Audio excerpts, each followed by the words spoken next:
Halo Sobat Montesa YT, apa kabar semuanya? Dalam video kali ini kita akan membahas kisah yang menarik sekaligus kontroversial, yaitu kisah Yudas Iskariot. Nama Yudas mungkin sudah tidak asing lagi bagi banyak orang, terutama dalam konteks agama Kristen. Ia dikenal sebagai murid Yesus yang berkhianat dan menyerahkan Yesus kepada pihak yang berkuasa untuk disalibkan. Namun, tahukah kalian bahwa versi kisah Yudas ini tidak hanya ditemukan dalam agama Kristen, tetapi juga memiliki versi yang berbeda dalam ajaran Islam? Dua versi yang sangat berbeda ini mencerminkan perbedaan mendasar dalam pandangan teologis antara Kristen dan Islam. Jadi, apa sebenarnya yang terjadi pada Yudas? Bagaimana pengkhianatannya ini dipahami dalam dua agama besar dunia ini? Yuk, kita simak lebih lanjut kisah Yudas Iskariot dari dua sudut pandang yang berbeda ini. Selamat menyaksikan.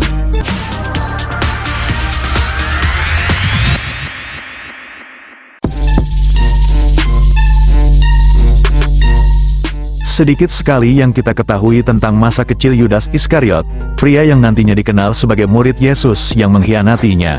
Nama Yudas sendiri adalah nama yang umum pada masa itu, dan Iskariot kemungkinan merujuk pada asal-usulnya dari desa Kariot, sebuah daerah kecil di Yudea. Dalam bayangan sejarah, Yudas mungkin tumbuh di tengah kehidupan sederhana masyarakat desa Yudea yang kala itu berada di bawah penjajahan Romawi. Bisa jadi, seperti anak-anak Yahudi pada zamannya, Yudas dibesarkan dalam tradisi keagamaan yang kuat, di mana ia diajarkan kitab-kitab suci dan hukum-hukum Taurat sejak usia dini. Pendidikan agama sangat penting bagi masyarakat Yahudi, dan Yudas mungkin tumbuh dengan keyakinan yang teguh pada harapan mesianik, harapan akan datangnya seorang penyelamat yang akan membebaskan mereka dari penindasan. Sebagai anak yang tumbuh dalam situasi yang keras di bawah kekuasaan Romawi, Yudas mungkin juga merasakan ketidakpuasan terhadap penjajahan dan kekuasaan asing yang menindas bangsanya. Pemikiran tentang pemberontakan, kebebasan, dan perjuangan bisa saja mewarnai pandangannya terhadap dunia saat ia tumbuh dewasa. Kehidupan Yudas yang sebenarnya sebelum menjadi murid Yesus tidak diceritakan dalam Injil, tetapi dapat dibayangkan bahwa ia, seperti banyak orang lainnya, tertarik pada Yesus karena harapan akan kebebasan dan kerajaan baru yang dibawa oleh Sang Mesias. Namun, takdir membawanya pada jalan yang gelap, ketika akhirnya ia menjadi tokoh pengkhianatan dalam sejarah yang menyakitkan bagi umat Kristen.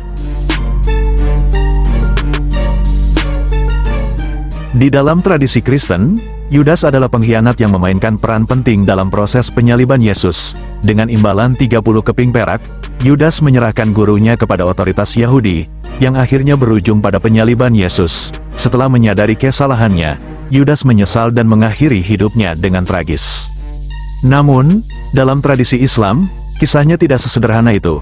Dalam pandangan Islam, berdasarkan Al-Quran, Yesus tidak disalibkan. Sebaliknya, seseorang yang diserupakan dengan Yesus yang disalibkan, dan menurut beberapa tafsir, orang tersebut adalah Yudas sendiri. Hal ini dianggap sebagai hukuman langsung atas pengkhianatannya, dan Allah mengangkat Yesus ke langit untuk menyelamatkannya dari penyaliban. Dengan mengetahui dua versi kisah tentang Yudas ini, menimbulkan satu pertanyaan, apakah benar Yesus yang disalibkan atau Yudas? Berdasarkan ajaran Islam yang tercantum dalam Al-Quran, Yesus, Isa, tidak mengalami penyaliban seperti yang diyakini dalam tradisi Kristen. Surah An-Nisa ayat 157-158 secara tegas menyatakan bahwa orang-orang Yahudi berusaha menyalibkan Yesus. Namun mereka tidak berhasil melakukannya karena Allah mengangkatnya ke langit. Ayat ini menyebutkan bahwa Yesus diserupakan dengan orang lain, yang kemudian disalibkan sebagai gantinya.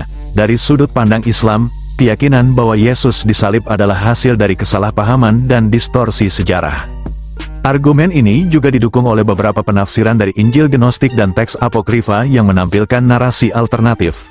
Misalnya, Injil Barnabas, yang dianggap oleh sebagian kalangan sebagai teks yang menceritakan versi Yesus yang lebih mendekati perspektif Islam, juga menyatakan bahwa Yudas Iskariotlah yang disalibkan menggantikan Yesus.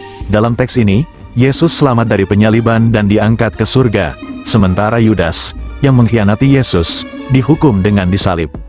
Selain itu, beberapa sejarawan modern yang skeptis terhadap penyaliban mempertanyakan validitas narasi Injil. Mereka berargumen bahwa catatan sejarah Romawi mengenai penyaliban Yesus sangat terbatas dan tidak langsung. muncul hanya beberapa dekade setelah peristiwa yang diduga terjadi. Hal ini membuka ruang bagi argumen bahwa kisah penyaliban bisa jadi merupakan konstruk teologis yang dibentuk oleh komunitas Kristen awal, untuk memberi makna teologis pada penderitaan dan kebangkitan Yesus.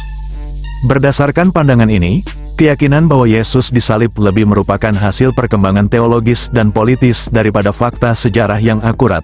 Dengan demikian, argumen bahwa Yesus tidak disalib didukung oleh narasi Al-Quran, teks apokrifa seperti Injil Barnabas, serta pendekatan sejarah kritis yang mempertanyakan validitas dan kronologi sumber-sumber Injil kanonik. Bayangkan ada seorang saksi dalam sebuah kecelakaan mobil.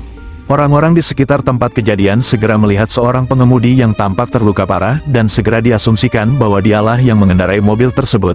Namun, setelah penyelidikan lebih lanjut, ternyata orang tersebut hanya penumpang. Sementara pengemudi sebenarnya sudah berhasil keluar dari mobil dan tidak terlihat di tempat kejadian. Kesalahan identifikasi terjadi karena situasi kacau, kebingungan, dan asumsi awal yang tidak diperiksa lebih dalam.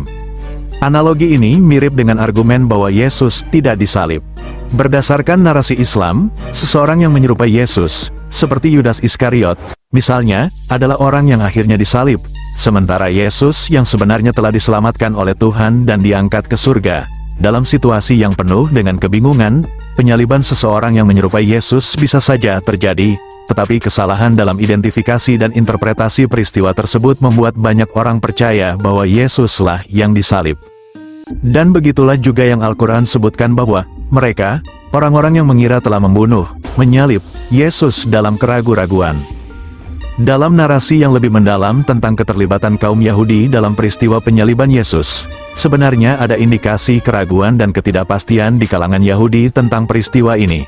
Dalam Injil dan catatan sejarah, kaum Yahudi, khususnya para pemimpin agama Yahudi, memang memainkan peran dalam menyerahkan Yesus kepada otoritas Romawi, tetapi tidak semua pihak Yahudi sepenuhnya sepakat atau yakin bahwa Yesus harus dihukum mati.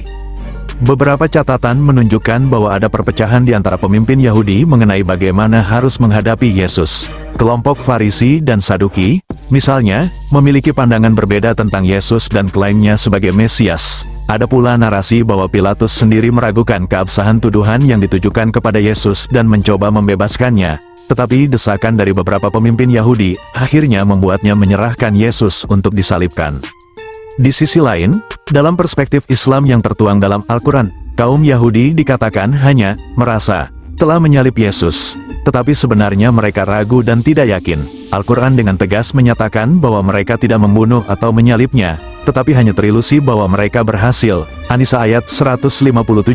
Ini menunjukkan bahwa ada elemen kebingungan atau keraguan di antara mereka yang terlibat dalam peristiwa itu.